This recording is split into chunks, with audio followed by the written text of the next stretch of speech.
আমি কিছুটা অসুস্থ ছিলাম।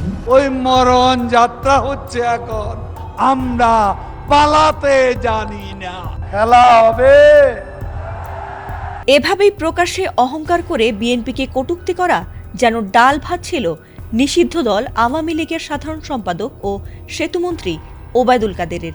অহংকারে যেন মাটিতে পা পড়ত না তার এবং তার দলের অন্যান্যদের। এমনকি তিনি নিজেও খেলা হবে স্লোগান দিয়ে নিজের ক্ষমতা জাহির করে বেড়াতেন। হাজারো অপরাধের পর দম্ভ করে বলেছিলেন পালাবো না। আর এর পরের ইতিহাস সবারই জানা। খবরের শিরোনামে কিংবা নেট দুনিয়ায় সবসময় নিজেকে আলোচিত রাখতেন তিনি। এমনকি নিয়মিত বিরোধী দলের সদস্যদের নিয়ে কটাক্ষ এবং নানা হাস্যরস করে সবসময় নিজেকে জাহির করে বেড়াতেন তিনি। কিন্তু সময় বদলেছে, আর অহংকার পতনের মূল।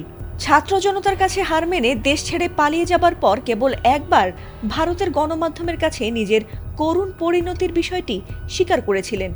এরপর থেকেই যেন কোনো খোঁজ মিলছিল না তার। তবে চলতি বছরের শুরুতে আইসিইউতে জীবন মৃত্যুর সন্ধিক্ষণে ছিলেন আওয়ামী লীগের এই হেভিওয়েট নেতা। আর এমন খবরই পাওয়া গিয়েছিল, আর তাতেই তিনি মারা গেছেন এমন খবরও চাউর হয়ে যায় গোটা সামাজিক মাধ্যমে।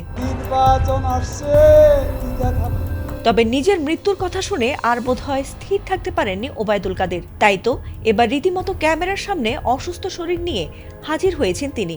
এবার নিজের অসুস্থতার কথা স্বীকার করে তিনি জানিয়েছেন যে তিনি আইসিইউতে ছিলেন, এমনকি তার বাইপাস সার্জারিও হয়েছিল। তবে এই শীতে কাবু হয়ে শ্বাসকষ্ট নিয়ে ৩-৪ দিন হাসপাতালেও ছিলেন তিনি। আর তার হাসপাতালে যাওয়া আর আইসিইউতে থাকা নিয়ে অনেকেই ধারণা করেছিলেন যে তিনি বোধহয় আর বেঁচে নেই। বহু জায়গায় তার মৃত্যুর খবর ছড়িয়ে পড়লে এবার তিনি প্রকাশ্যে হাজির হয়ে জানিয়েছেন যে তিনি বেঁচে আছেন এবং ভালো আছেন।